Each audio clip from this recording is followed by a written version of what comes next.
This is GoPowercat.com publisher Tim Fitzgerald. Thank you for listening to this Powercat podcast. Make sure you never miss an episode of the Powercat podcast by subscribing on Apple Podcasts, Spotify, Stitcher, TuneIn, or your favorite podcast network. And if you enjoy this podcast, please consider becoming a subscriber to GoPowercat.com. We cover the Wildcats like no one else, with our VIP customers enjoying one-of-a-kind coverage from our team of professional journalists. And sign up today for an annual subscription to GPC and grab a 30% discount on your first year.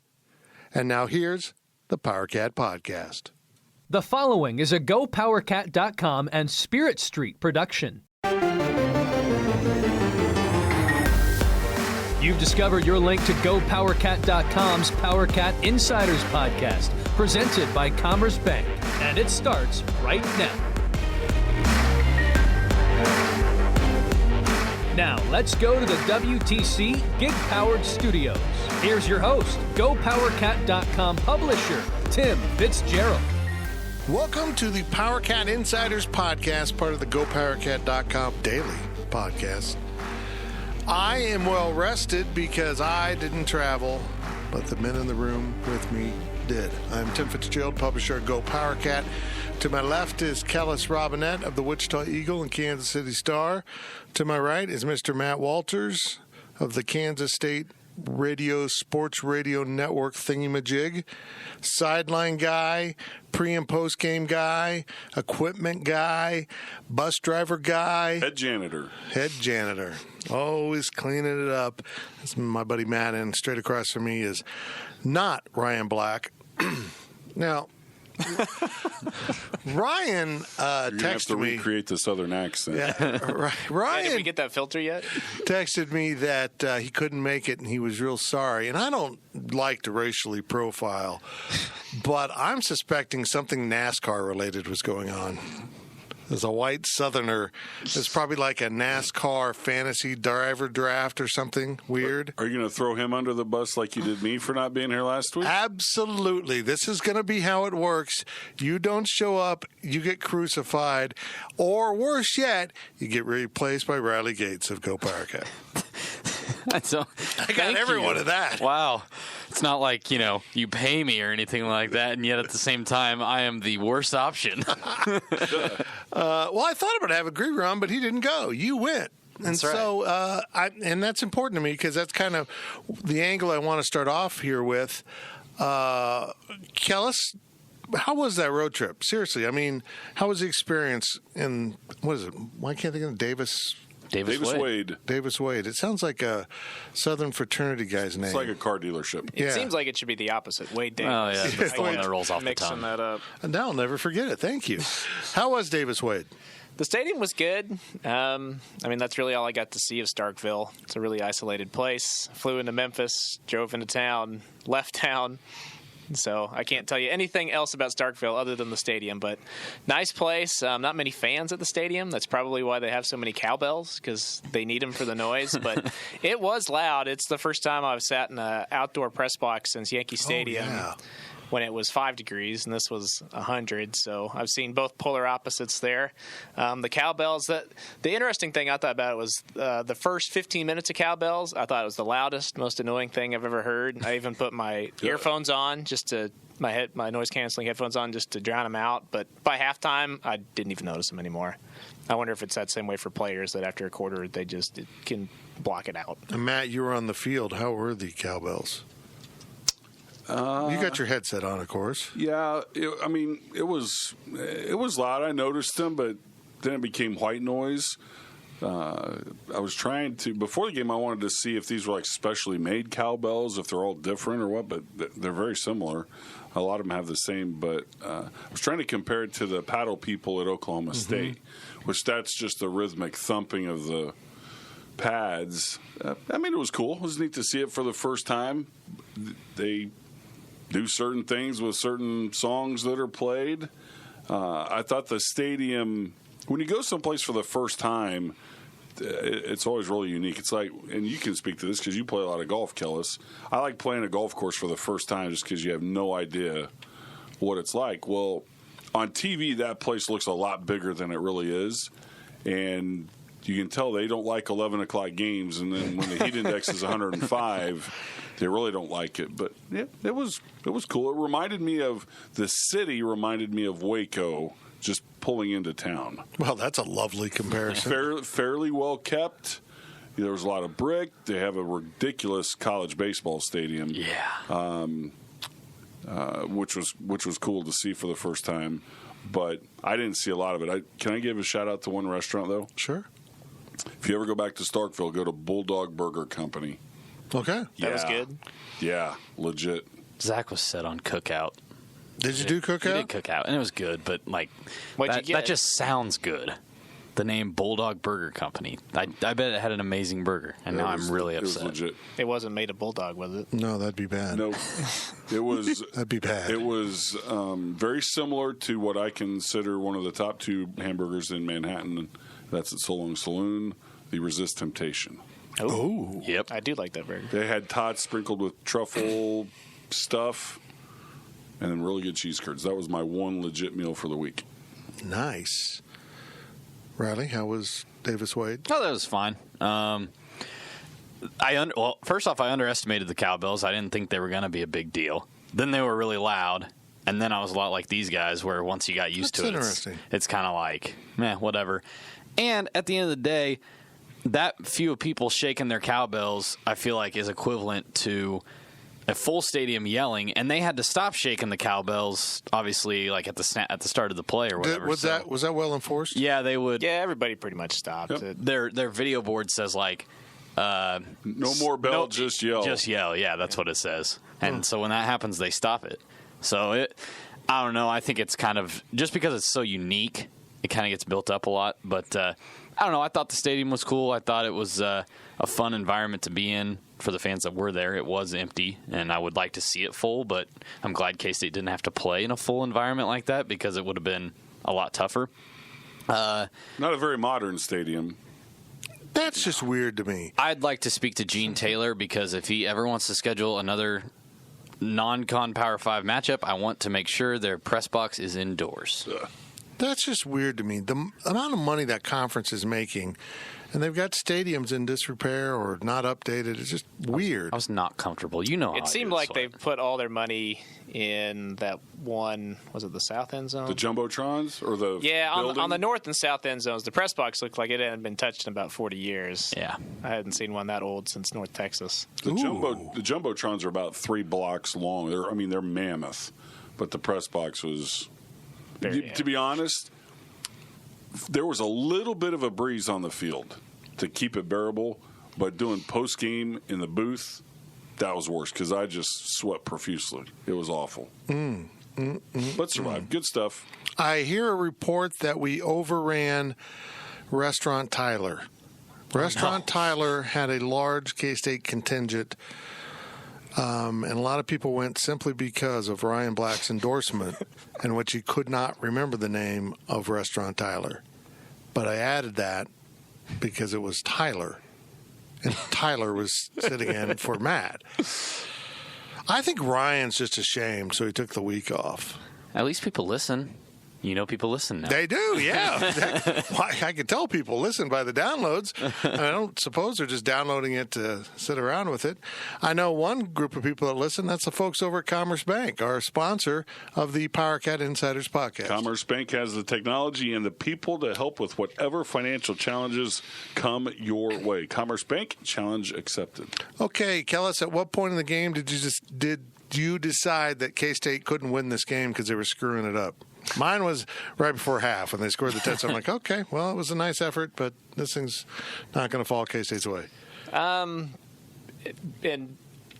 pretty much right before Malik Knowles returned the touchdown, I thought they were going to lose. They were in big trouble at that point. Yeah, I thought Mississippi State had all the momentum, and Kansas State hadn't scored in the third quarter. They were just kind of, plodding along, making mistakes here and there. I thought Mississippi State was going to win, but then Kansas State flipped the script and turned it back. It was an interesting ending. I'm not saying I really saw that coming, but it was just kind of funny to notice if you were monitoring social media, people were basically in a complete panic. Kansas State fans going in the fourth quarter that, K-State had never been in a worse position football-wise, but then you look at the score and it's like, hey, guys, they're only down 7. There's still 15 minutes left. And credit to Chris Kleiman. That's what he said all season, is that he wants to be a fourth-quarter team, go into that part of the game close or ahead, and they'll win. And, man, they did it. They sure owned the fourth quarter. Yeah, Maddie, they were a good fourth-quarter team. They looked fresher, and it looked like they had worn out Mississippi State. And everything that they had done previously in the game seemed to set up the Bulldogs for that play-action toss between Thompson and Schoen. It's the benefits of playing as many people as K-State has played. Yeah. And that's where the calculus comes in with the freshmen. What games do you play them in? What games don't you play them in? I'm like Kellis and probably everybody else. When Mississippi State goes up 7, with the special teams miscues that had taken place, and it had not been a good third quarter at all for K-State. I thought, this is not going well. But I had that little voice, and I'm being as serious as Kellis is wearing a Braves hat right now. He is. I had that little voice say, so very serious. Watch out, kickoff return. And the other thing I thought before Knowles took it 100 yards was, if you go back and watch the tape, and maybe you notice this live or watching it, Fitzy, is when he caught it, he didn't take off right away. It was like a 1001. And what that does is that allows the kickoff team to get a couple more steps down the field, which I think lessens how well you cover a kickoff, which means more angles, more alleys. And when he took that beat, I thought, if this gets blocked right, and sure enough, he didn't get touched and scores. But that was a wild game. It was really entertaining. It struck me, Riley, this is my second season of sitting out road games, but really the first game where I felt like I was truly at a disadvantage not being there as a journalist attempting to interpret the game. I couldn't quite get a feel for what was going on. So you might have gotten a sense that K-State was cool, calm, and collected despite all the problems, but that's impossible to get up from TV. No, I really didn't. I was a lot like these guys, though. Never mind. In that third quarter. I mean, yeah, like in the fourth quarter, it felt better once they kind of started piecing some things together. But I want to say it was the second offensive possession they had. They stalled out real quick, and that's just kind of the moment where I was like, yeah, this isn't going to go well. I started writing. I had a lot on the Pokes Game Edge done already, so that was great. I had to go back and scrap all that, so it was fun. But it just, you come right out of the gates and you're like, all right, things kind of went south there at the end of the first half, but you're going to regroup. You can kind of come back out now and punch them in the mouth again, and immediately they give the ball back. And then it didn't feel like they had it in them. It felt like they used all their gas in the first half. So I don't know what gave me that feel, or like how they were able to overcome the fact that like they were not in a good spot in our eyes, and yet they still managed to come back and win the game. I was really impressed with that, and especially given the fact that they had so many things going wrong. The running game wasn't working as well in the third quarter. They had blatant drops. Nick Leonard's got hit square in the hands with a pass, dropped it. Dalton Schoen, an easy pass, dropped it. It just seemed like everything was adding up to not go their way. Kellis, I was really struck by the change in context or approach that Chris Kleiman has. Mistakes, they happen. It's football. We expected adversity. Really just kind of not glossing it over, but putting it back on the players. I'll let you worry about it. You can take care of it. I don't need to bitch at you. I know you feel bad about this. And then we saw the clip from the locker room. Some guys made mistakes, but we need you. It was very fascinating to me, and it seems to connect with this team. Yeah, and that was one of the things that I think made this game difficult for people who've been watching Kansas State for a long time to comprehend, just because it went so differently from the Bill Snyder era. I can't really recall a game where Kansas State made that many mistakes and gifted the other team so many points and still won. I mean, if that had been last year, Bill Snyder would have come in and spent his entire press conference complaining about If they'd made one of those mistakes. Yeah. And they made, 4 or 5 mistakes that in the past would have been backbreakers. But that's one of the things I wrote about after the game was that at halftime, he just sat him down and said, you know what? I'm not going to talk about the negatives. You're the better team. Just go keep playing and we'll win. And same thing in the second half, He's a guy who, if there's a holding call, as long as it was an aggressive holding call, he's okay with it. And I think that's just something that this team needed after the old approach for somebody to come in and say, you know what, it's all right, keep playing, and they've clearly responded to it. Can I throw out something? Yeah, go. In watching that game unfold, a handful of things became apparent to me, and if it lasts all year, we'll see it. One, the value of K-State's offensive line and defensive line is totally different than last year. I mean, K-State's defensive line, it really doesn't have anybody new on it, and was not great last year. They're at a different level, and they took it to Mississippi State.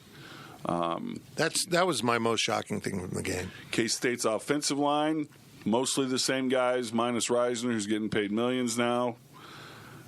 They've taken it to a different level. The other thing that really stood out, 2 things on Mississippi State side, is how good Errol Thompson is. The linebacker, would really like to have him wearing my uniform if I'm a coach. And to see what happens to Mississippi State the rest of the year, because their secondary is not very good. Are they tall? Are they athletic? Yeah. They got bodies? Yeah. But they're not a good secondary. Interesting. I thought it was the most impressive, dominant running game that wasn't dominant. You go back and look at the stats, and you kind of go, but it was effective. It did what it needed to do through the course of the game, and it wreaked havoc on that defense, and the fourth quarter opened up a little bit. Got tired of getting hit in the mouth. Yep. It shows what he wants to do with the running game. You can't keep getting hit and want to be in there. That early run by Gilbert. Oh, yeah. That's the best run of the year so far. Yeah. I mean, he broke like 6 tackles. Was that the Skyler? Was that to set up the Skyler touchdown, or okay, that's what I thought it was. Yeah, that was amazing. He got stopped. He was done. He was not going anywhere. He was done at the line of scrimmage. And then he honestly should have scored on that play. Like, I thought he was in the end zone. That was just amazing. I think we learned who the best pass protecting running back is, because they wouldn't take James Gilbert off the field. I mean, even though Brown had better stats, Jordan Brown actually had better numbers per carry. Gilbert was in there, I think, just because of his complete game. And Trotter's time was limited. Right. After coming out in his first chance at running the ball, and he did pretty well kind of coming out of the gates there, and then you didn't see him as much. So, yeah, I think you're along the right lines. Gilbert should be the best blocking running back. Yeah. He must be, because they wanted him in there as a little more protection for Skyler. I was intrigued. I thought they'd throw to the tight end more. They did a little bit late in the game. You mentioned the drop, and, of course, Nick Lenners did have the big catch in that last drive. He redeemed himself. Yeah. Well, remember what Gammon, I think, would have scored had Skyler found him. But then again, I don't know if people see it, but what does Chris Kleiman do after he airmails that pass? Chris Kleiman's 5-6 steps out on the field saying, forget about it, clapping, hey, come on, push that to the side, let's go.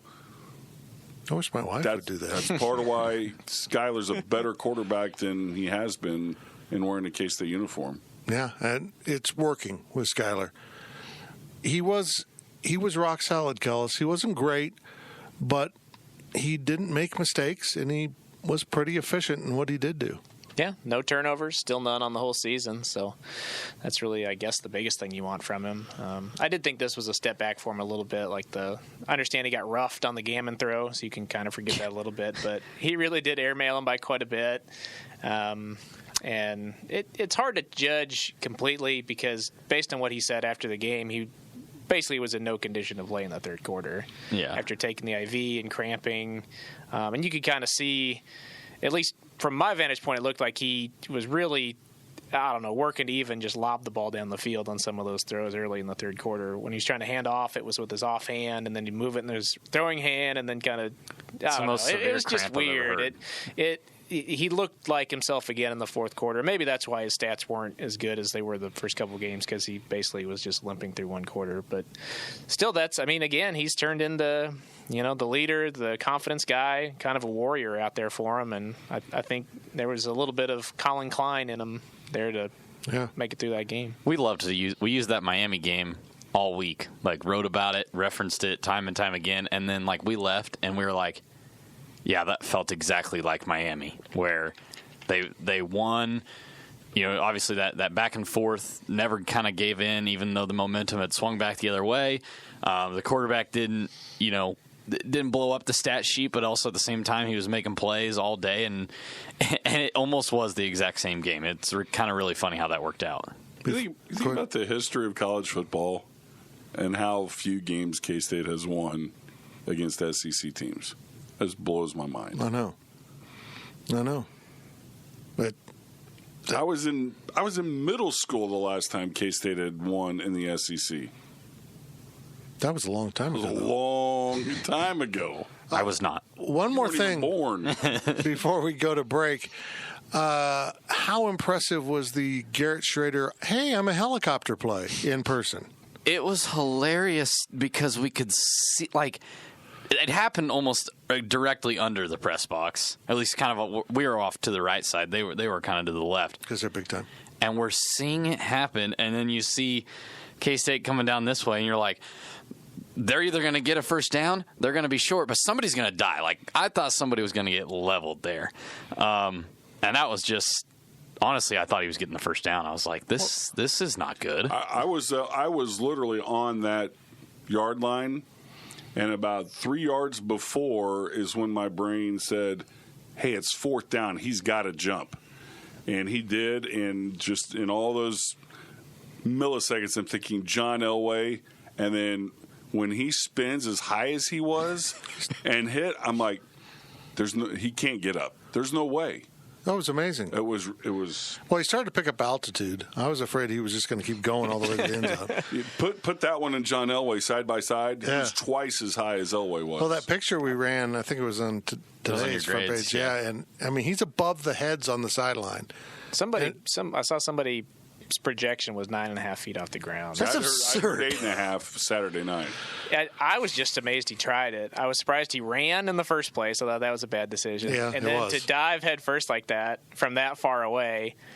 I mean, props to him for carrying that much, but he was. I don't know how he could have tried that 100 times and not picked up the first down doing that. Mississippi State fans also in the sideline, they're going crazy thinking they got the first down. I'm like, he is clearly a yard, if not two, short of that line. I don't know what they were thinking there. When they marked the ball and then they replayed it and go, that was remarkably close, considering he seemed to take off for the jump about 6 yards in front of the stick, and he covered 5 yards.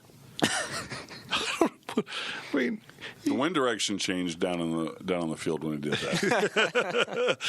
Well, K-State gets out of Starkville with a 31-24 victory to move to 3-0 on the season. After this break, we're going to get into a little bit on the defensive side of the football and what this means for K-State as the Wildcats head into an off week leading up to a game with Oklahoma State, a game that will be on ESPN Plus, and we'll bring that up too. This is the Powercat Insiders Podcast on GoPowercat.com, sponsored by Commerce Bank. Stay locked in. The Powercat Podcast will be right back. If you're in the market for investment-worthy bags, watches, and fine jewelry, Rebag is the answer. Rebag is a luxury resale marketplace where each piece is carefully vetted and verified by experts to ensure quality and authenticity. If you're in the market, use Rebag to buy and sell finds from the world's top brands, including Hermes, Chanel, and Cartier. Head to Rebag.com to get 10% off your first purchase with code REBAG10. Shop today at Rebag.com. That's REBAG.com. And use promo code REBAG10 for 10% off your first purchase. So I'm a father of one. I gotta find a babysitter. I found Care.com and I was blown away. Through the platform, I was able to find local and experienced candidates along with their reviews and rates, which were way more affordable than I anticipated. Care.com really put me at ease knowing that they were all required to go through a background check. If you're like me and you need to find someone reliable for your childcare necessities, check out Care.com. Find the ideal sitters for your childcare needs. We now send it back to Fitz in the WTC gig-powered studios. Welcome back to the Powercat Insiders Podcast, and we have breaking news. Riley Gates got left out of the Whataburger trip on the trip to Mississippi. D. Scott Fritchen and Zach Carlson left him behind like Macaulay Culkin as they went on vacation at Whataburger. I mean, it was kind of I will say it's kind of my fault, but it was like the travel. We were in Dallas at 11:45, and so that's lunchtime. I ate some lunch, and then when we got to the hotel, they were like, "Oh, let's go eat lunch." I'm like, "It's 2:45. It's not exactly lunchtime. I'm not hungry." But I did not know they were going to Whataburger, or I would have forced more food down my throat. Right. I went for a run instead.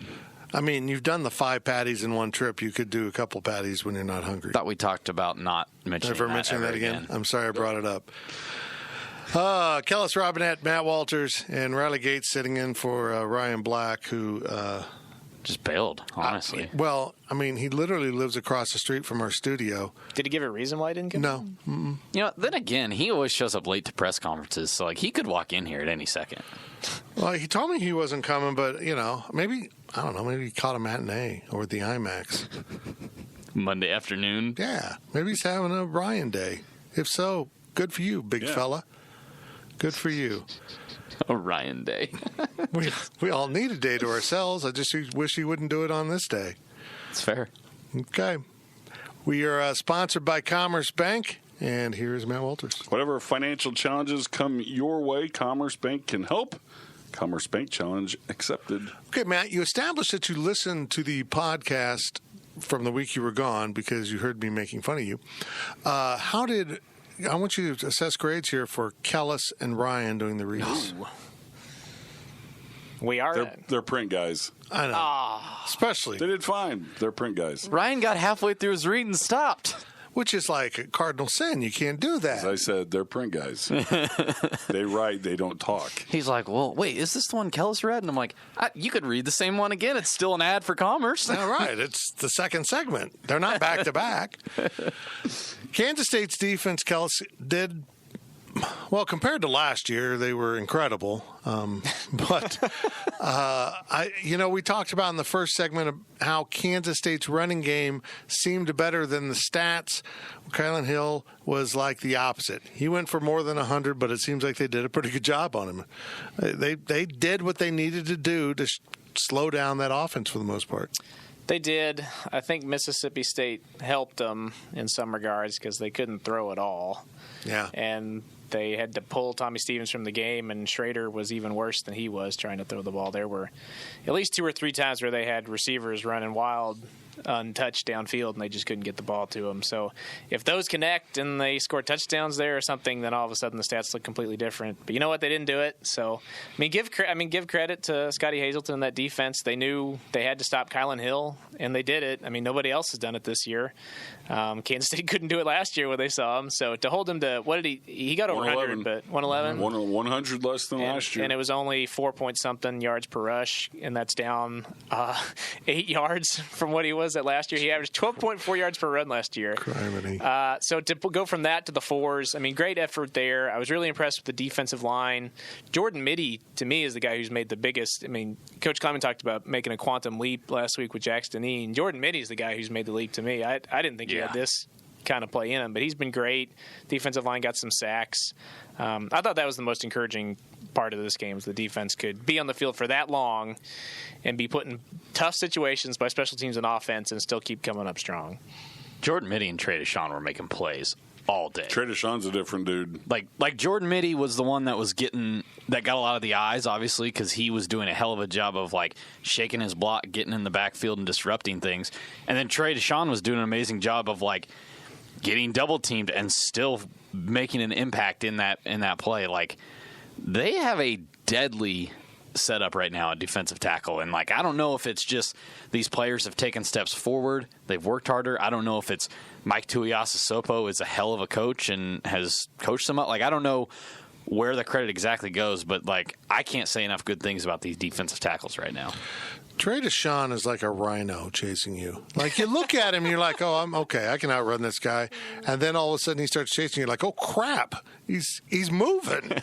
It's just, he's hysterical to watch. He just persists, and he's surprisingly fast. Different mindsets, different voices, and they've bought in. They're just playing at a much higher level.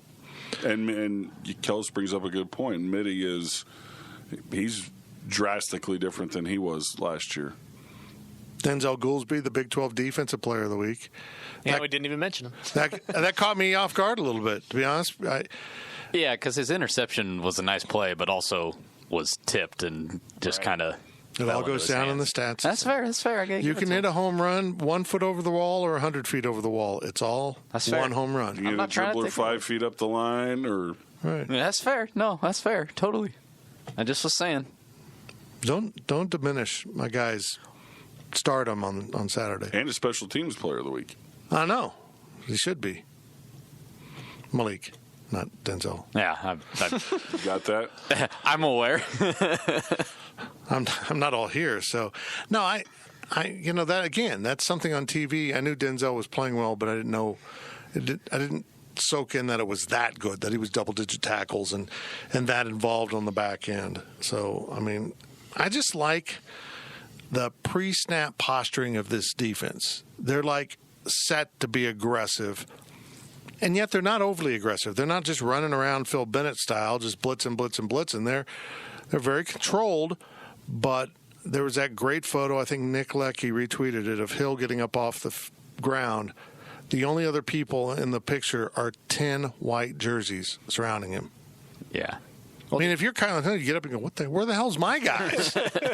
Well, I'll guarantee you he was telling himself 5 minutes into the game, this was not the defense I played against last year. Yeah. He got tired of getting hit. Their offensive line got tired of getting hit. And to Hill's credit, I mean, he was probably one of the most well-conditioned guys on the field, but it wasn't a piece of cake like it was a year ago. I thought they're going to have problems with that Wyatt Hubert. And I did too.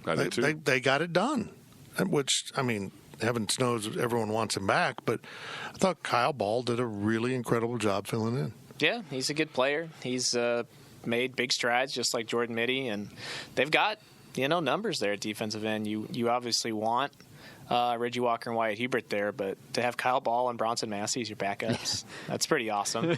And it's funny you mentioned that Kylan Hill play. The one that I laughed at more was when Zuber had that horrific drop. I mean, just horrific drop. Stand still, ball hits him in the numbers, and he drops it. I think all 11 K-State players were on his back. Yeah. I would have paid for him to be mic'd up on that play and hear what was being said there. Little poetic justice. He just walked away, but he got pelted on the backside. Making plays for the Cats. That was as bad as a drop as I've seen in college football. Yeah, there's a bunch of Mississippi State student. I don't know if they were student interns or if they were writers for the paper or whatever, but they were all talking about that play after the game, and one of them's like, "I don't know, man, that was a really tough pass to catch." And everybody's like, "Did you watch it? Do you know what play we're talking about? It hit him square in the hands. Not good." Yeah, I'd love to know what was said to him. But like I said, poetic justice, right? Yeah, well, off week, Matt. What do they need to accomplish this week? Get healthy? I can think of one thing. Yeah, go ahead. Which is? Catching punt returns. Oh, yes. Or asking for fair catches on punt returns. Or not catching. Or just run away. Yeah. Yeah, I'm sure I would think they'll get a day or two off. I would think so too. It's good timing. I like how it's set up this year. 3 non-cons, break, and then you play a couple of conference games, break. I think it comes at a good time for the Cats. It's just, I think it's same thing, different day for Coach Kleiman and company. Is let's just get a little bit better today. Let's improve it. Let's become better at special teams and catching those short punts that knuckleball or wobble your way. But I think this is a good setup. 2 weeks off. Pistol Pete has the Mad Cow this weekend, and they typically have a letdown. Thanks, Robert. Didn't know Robert was in our studio. That's right. They typically, if they beat Texas again down in Austin, it's going to be the 5th straight time. It'll be a little bit of a letdown, I bet, by Oklahoma State. Yeah, how do you not? And they got some concerns anyways. They're pretty, like Mike Gundy kept talking about it today on the teleconference too, like how inexperienced they are at positions, and that really serves well. We saw how good K-State was against Nichols when it had, multiple weeks to prepare on film. Okay. Now they get 2 weeks to prepare for a toss-up, because this is, when we went through the schedule, this is a toss-up game that we identified, and it's on the road, so maybe you leaned a little bit more towards Oklahoma State because it's a toss-up and it's in their place, but with the way K-State's playing, with having 2 weeks to prepare, you got to feel good about that, and you can honestly kind of split your time and maybe do a little bit of Baylor prep if you wanted to, but at the same time, they kind of seem like a staff that they literally mean it. Hey, we literally take it one game at a time. They're one of the first staffs that I actually believe that with. There's been a lot of changes from the Bill Snyder era to this, but I think, Kels, the one that really caught me off guard early in the season before the first game was when Chris Kleiman said they spent extra time on Nichols. Like, they had game week, but before that, in the week before they were working on Nichols, that was always dedicated to whomever Bill Snyder had identified, maybe Oklahoma State or Oklahoma, whomever he wanted to spend some extra time on, not the FCS team. But it seems to me that he was so determined that they were going to have a good experience in game one of the season that he was willing to dedicate some extra time to Nichols. And now, as Matt said, he's got the same window here before Oklahoma State. You spend a little more time on the Cowboys, lock in to make sure you get off to a good start in the league. Do you think that's what they'll do? Sure. I don't see any reason why they would focus on anybody else. Yeah, I mean, or just fundamentals. Design more things to stop Chuba. That's a deadly offense. They're going to need to. I will say it's weird saying this, but I kind of feel less optimistic about their chances in Stillwater now than I did before they beat Mississippi State. Now explain just because Oklahoma State's offense is so different, and they can throw the ball and they can put up a lot of points. I just think it's going to be their offense is going to be a shootout, I think. I do too. And this offense is, slow it down as they are. It'll be interesting to see how they combat that. Because Oklahoma State I still probably pick K-State in that game, but I was oddly slightly more confident before I saw Mississippi State just overthrowing wide open receivers. Yeah, I'm not hearing good reviews of Oklahoma State. The people that have watched them, that they have some real issues with defense. I mean, they were having problems with Tulsa, for heaven's sakes. So I think it's an intriguing matchup and certainly offers the Cats an opportunity to get off to a good start. And they will do it on ESPN Plus, 6 p.m. That caught me completely off guard. I thought it was kind of, here's your game every year that you usually do your own thing with, and we're going to show that on ESPN Plus. But nope, they've assigned inventory beyond that onto ESPN Plus. Catch you off guard, Matt? Yes. I'm floored that KU and TCU is on FS1 and that this game is on Plus. I heard on Saturday it was probably going to happen, so I wasn't shocked about it. But Kellis, could you do a story on why it's happened so my guys don't have to? Well, I am looking into it because just like you, I believe before the season they said specifically that they weren't going to put conference games on it. So it's a little odd. The only thing I can think of is that maybe they just wanted the 6 p.m. time slot because all the other ones are earlier in the day. Maybe ESPN just didn't physically have a network or something to accommodate them there, and that's why they put it on that. For me personally, I stream everything anyway, so it's not the biggest deal to me. But I certainly understand why if fans who don't know how to do it or never done it before or physically can't do it are upset. I sense ESPN does not see this as a slight. Well, yeah. They might be putting it there to try and entice people just to buy the thing. But if you stop and think about it, if they show this game on ESPN News, ESPN Ocho, whatever they want to show it on, their revenue is their revenue. If they move it over to ESPN Plus and they pick up 10,000 subs off of that, they just made $50,000 on top of whatever advertising revenue they're bringing in. I don't think they see this as like a slight, as the lowest rung on the media ladder that they're offering. And I think their intention is to send a message that, no, this is a viable venue for us to put our games on, and you're thinking of it as the throwaway games. By God, no, we're going to put games on here. And you can argue it's the best game of the Big 12 slate that weekend, and it's on ESPN+. I think they're trying to strong-arm people into subscribing. That's my, well, I don't know if you want to call it conspiracy theory. It's probably not technically that, but... That, you know, you start off the season on ESPN Plus, not just K-State, a lot of teams did. Hold on. If you say it's a conspiracy theory, I will believe it. Oh, I know. That's kind of why I wanted to say that. Okay. Because I know how much you love conspiracy theories. But a bunch of teams start off the season on ESPN Plus, and so everybody's like, oh, I want to watch the first game. Let's go. And then it may have, you know, I'm guessing it did decent in that first week, and then they probably looked at it and said, look, it can piss K-State fans off. It can piss Oklahoma State fans off that they have to go buy this service. But guess what? Everybody that complained today about it, they're going to go buy ESPN Plus. They might cancel it right away. They might just use the free trial, but they're going to sign up to watch that game. So they're going to, like you said, make a bunch of money off of it. Well, they sent a message to everyone that any game could be on there that we have. I'm a little intrigued here because this is beyond the Tier 3 rights. This is not a Tier 3 game. They've already played that card with McNeese for Oklahoma State. I think it was McNeese State. Mm-hmm. And Nichols. Yeah, so this is extra for both teams. No, but Oklahoma State was the third. It's KU, K-State, and Oklahoma State are the three that are already committed to Big 12 now. And then three more come on next year, and then Texas and Oklahoma somewhere in the future. I was just floored that Baylor and Iowa State got the 2:30 slot on ESPN, ESPN2, or ABC. Like, yeah, that doesn't make sense. That's not a good game. Well, I'm with Fitz. I think they think this is a better time slot. Yeah. I mean, K-State fans can certainly disagree with that, but I think in their mind, they look at a 6 p.m. game on ESPN Plus as the better I don't know, exposure point or whatever you want to call it. And in the future, probably not so far off, getting a game streaming could be viewed as the better place to be because most people will be able to get it. They don't have to worry about their cable package or, people bickering over cable fee rights and knocking channels off their systems. Like, I went through with my provider for a while. I'm intrigued by it. It's a head scratcher.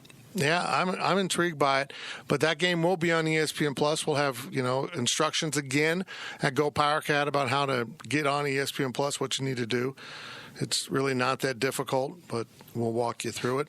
And I don't know. It's going to be a big game, especially if Oklahoma State wins against Texas. A monumental game. I went on Twitter last night and said this game was like a third or fourth dark horse to maybe beat game day if they beat Texas. Now it's not going to be. Or will it most certainly be? Would they do that with a game on ESPN Plus? Why not? It's better than a game on CBS or Fox for them. I think it could be. The problem is there's two other games that are probably going to get it before. And you don't know what those are. One's a Pac-12 one. There's Utah and somebody. This is your Restaurant Tyler moment. I mean, I can go pull it up if you want me to. I'm just not very interested in doing it right now. The thing that has struck me as funny about all this is the people who are outraged about it. I get why. I mean, if you legit cannot get ESPN Plus, if you don't have the capabilities where you live, then be mad. That's great. But it just kind of... I've seen people say it's going to kill recruiting, it's going to kill exposure, it's going to kill all these things. No one other than K-State or Oklahoma State fans are going to watch it. I think a lot of people have ESPN Plus. I don't think it's that big of a. I don't think it's this black hole people are making it out to be. No, I think you're better off there than on FS1. I think more people get ESPN Plus than FS1, probably. Last Friday, Memphis didn't get FS1. Interesting. Last Friday, when I couldn't watch the Boston College-Kansas game, I was hoping that it would be on ESPN Plus, and it wasn't. Nobody can get the ACC network. You can stream it on ESPN Plus, though. No, you've got to have it on your service, and I'm UVerse, and they don't have it. Oh, really? You were Cox, probably. I did not have any way to watch it on ESPN Plus. Huh. So I get it then. I don't know. That's what I was trying to figure out. Well, you have to sign in at some point with your provider. So no, you don't. Yeah, you do. If you have a provider and you plug it in, then you get games that are off of ESPN. Okay, not maybe on ESPN Plus. I signed up separately. So it showed me that game on ESPN Plus, but when I kicked clicked it, it said your provider doesn't allow you to view this game because they don't have ACC. Huh. And it didn't even pop up on mine. But all right, well, it's better than the ACC network too.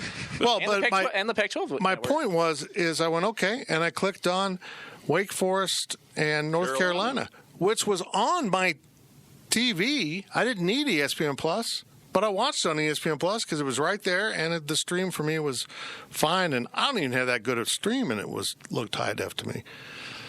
Maybe not a lot of people were watching that game. It is ACC football. That was a non-conference game. It's just so weird. We read the story 3 times, and I still don't understand how it was a non-con. That's just the opposite of the Big 12, where every game counts. Some of the games count, and some of them aren't even conference games. Some do, some don't. That's just so weird. We need a non-conference game. So do we. Virginia plays Notre Dame, and Washington State plays Utah that weekend. So there's no way K-State and Oklahoma State's going to be game day. Those teams would all need to lose, and then you'd need to hope that they didn't do some crap and put it at a bad SEC game. Just because, I'll tell you where game day is going to be that day. Where? Hutch. I feel confident saying it won't be. Because you'll have number 1 and number 2, Hutch and Butler, playing one another. And the guest picker is Jason Brown. Hell yeah. I'm down. If the people in the Jayhawk Conference would crap if Jason Brown walked in to be part of their big game of the year. I will actually volunteer K-State, Oklahoma State to lose College game day if they do a JUCO game with Jason Brown as the picker. That would be worth it. This has been the Powercat Insiders Podcast. I don't know how inside we got today, but I do feel bad for Riley get left out of Whataburger. And we dedicate this show to Ryan Black. He's probably still eating at Restaurant Tyler. That's why he couldn't make it back. He felt back at home. He stayed in Mississippi. Actually. Exactly. He's probably mourning. He was like back in the South, and he just felt so home. He was with his peeps, and now he's back with the Northerners, and he does not know how to deal with it. And sitting in a small room with us was not on his agenda today. Maybe next week. Oh, he'll be here. After this, he'll be here. We appreciate you listening. We're sponsored by Commerce Bank. Follow along at GoPowercat.com for podcasts every day, except for this week when we have no pregame or postgame podcast for some reason. We'll talk to you next week. You've been listening to the Powercat Insiders Podcast, presented by Commerce Bank. Powercat Podcast. All rights reserved. GoPowercat.com and Spirit Street Publishing.